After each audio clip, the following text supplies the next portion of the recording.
আসসালামু আলাইকুম সম্মানিত ভিউয়ার্স, আজ দেখাবো এটা রাইস মিল। এটা সম্পূর্ণ রাইস মিলের মোটরে প্রবলেম হয়েছে। এটা হলো ধান ভাঙানোর মোটর। ধান ভাঙানোর জন্য যে বড় মোটর, এটা হলো আর 10 গোড়া মোটর। সো এই মোটরের যে প্রবলেমটা হচ্ছে এই সাইডে ধোঁয়া আসে নাকি। তো সেই ধোঁয়াটা কী কারণে আসে সেটা খুলে দেখার চেষ্টা করব। সম্ভবত এটার ক্যাপাসিটারের প্রবলেম হয়েছে, তাছাড়া তো অন্য কোনো প্রবলেম হওয়ার কথা নাই। যে এখান দিয়ে নাকি ছিদ্রি আছে, এই ছিদ্রি দ্বারা কি মানে ধোঁয়া আসে। সো এটা দেখবো যে কি প্রবলেমটা মূলত খুলবো। তো ভিডিওটার সঙ্গে থাকুন, ইনশাল্লাহ ভালো কিছু শিখতে পারবেন। আর অবশ্যই নিজের কাজ নিজে করার চেষ্টা করবেন। তো কন্টিনিউ করুন।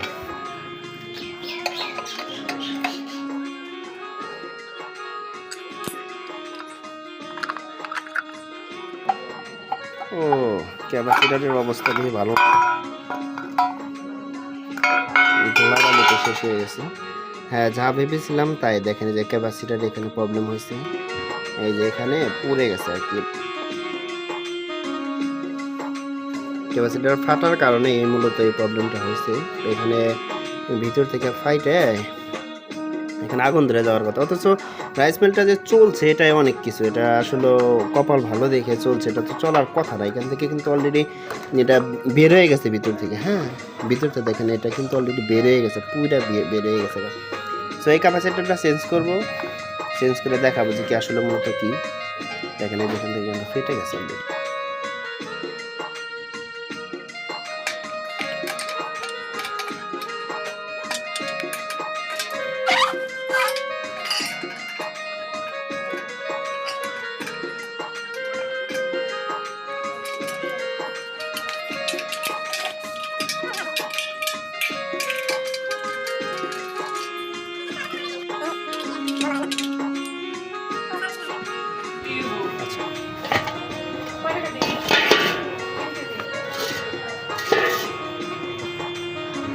দেখেন আসলে এটা কিন্তু অনেক ময়লা পড়ছে। হ্যাঁ, এটা অনেক ময়লা পড়ছে, অবস্থা বেশি ভালো না।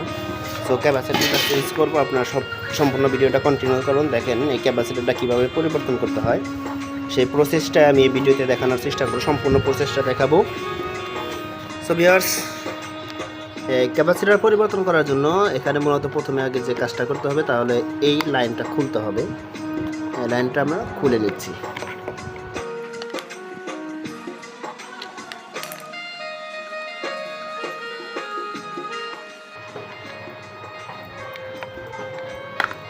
এই লাইনটা টোটাল 3টা তার পাবেন।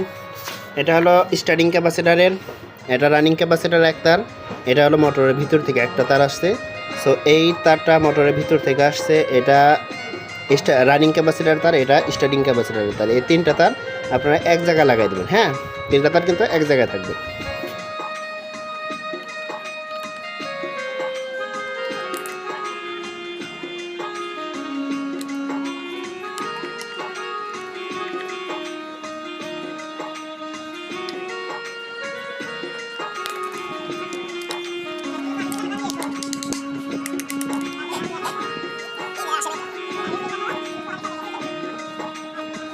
আর এইখানে একটা তার আছে, এটা রানিং ক্যাপাসিটার বের করার জন্য এখানে একটা তার আছে। এই তারটা আপনাদের অবশ্যই খুলতে হবে। লাইনটা খুললে কিন্তু আমাদের সম্পূর্ণ কাজ শেষ। এটা খোলার জন্য আমরা এই যে এখান থেকে এটা দিয়ে, এটা আমরা স্ক্রু ড্রাইভার দিয়ে খুলে ফেলবো।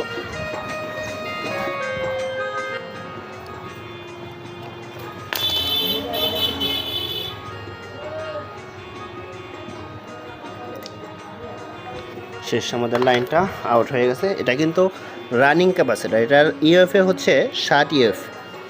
এই দেখেন, এটা কিন্তু 60 ইউএফের একটা ক্যাপাসিটার, এটা রানিং ক্যাপাসিটার। সো এইভাবেই ক্যাপাসিটারগুলো খুলতে হয় এবং কীভাবে লাগাতে হয় অবশ্যই আপনাদের সামনে লাগাবো। সম্পূর্ণ ভিডিওটা দেখলে অবশ্যই বুঝতে পারবেন।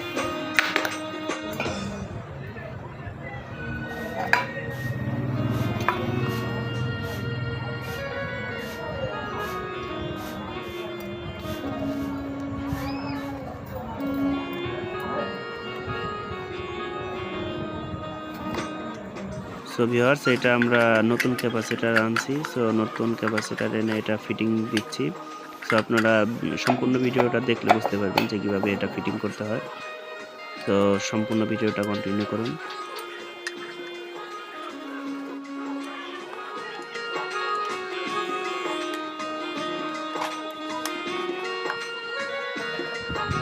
সো ভিউয়ার্স, দেখিয়েছিলাম কিন্তু এই নিচের দুই তারের সাথে এই স্টার্টিং রানিং ক্যাপাসিটারের তারটা কিন্তু অ্যাডজাস্ট করতে হবে। সো যে কোনো একটা তার দিলেই হবে। সো এটা কিন্তু আমরা লাগিয়ে নিচ্ছি এখন।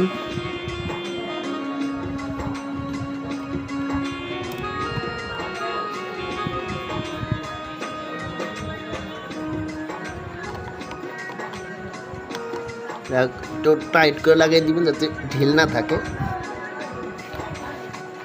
দেখবেন যে এটা নড়ে কিনা কোনো জায়গা দিয়ে একটু দেখার চেষ্টা করুন। এটার নাম হচ্ছে ক্লাস। এই ক্লাসের সাথে যেন এই তারটা লেগে না থাকে একটু লক্ষ্য রাখবেন। তো একটু ফাঁকা রাখবেন, ফাঁকা রেখে তারপর উপর কভারটা লাগিয়ে দিবেন।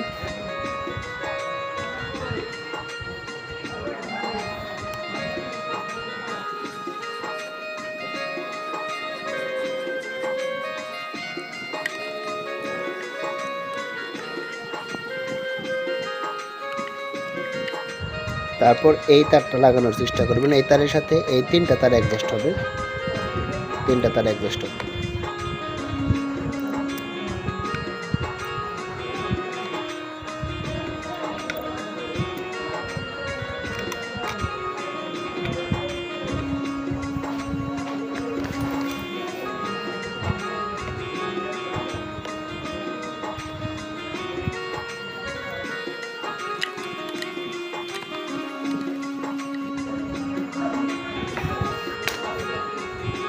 শেষ, এখানে কিন্তু টোটাল কাজ শেষ।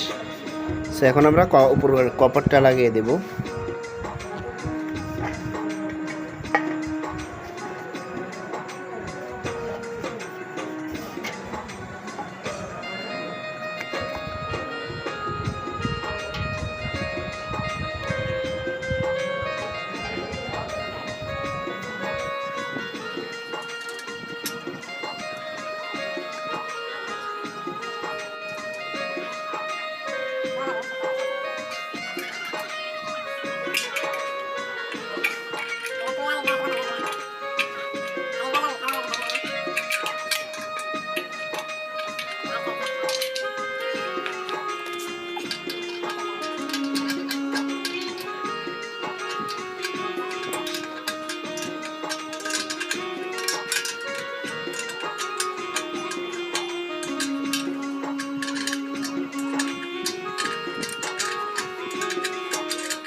এখন আমরা দেখবো এটা যে ফ্রি আছে কিনা। এখন ফ্রি আছে। তো এখন এটা আমরা স্টার্ট দিব যে ঠিক আছে কিনা, চলে কিনা। স্টার্ট দিয়ে দেখি কি অবস্থা। সরাসরি আমরা বোর্ডে চলে যাই। এটা হলো মোটরের সুইচ।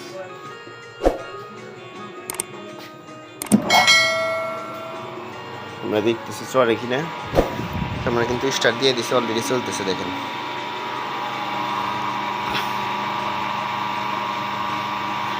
চলতেছে, কোনো সমস্যা নাই। এখন চলতেছে, কোনো প্রবলেম না। আর আগে এই সাইড দিয়ে এখান থেকে ধোঁয়া আসতো, হ্যাঁ, এখন কিন্তু ধোঁয়া টোয়া কোনো কিছু নাই, একদম ফ্রেশ কন্ডিশন। এখন আর কোনো প্রবলেম নেই। দেখেন একদম রানিং চলতেছে, এখন আর কোনো সমস্যা নেই। So good luck.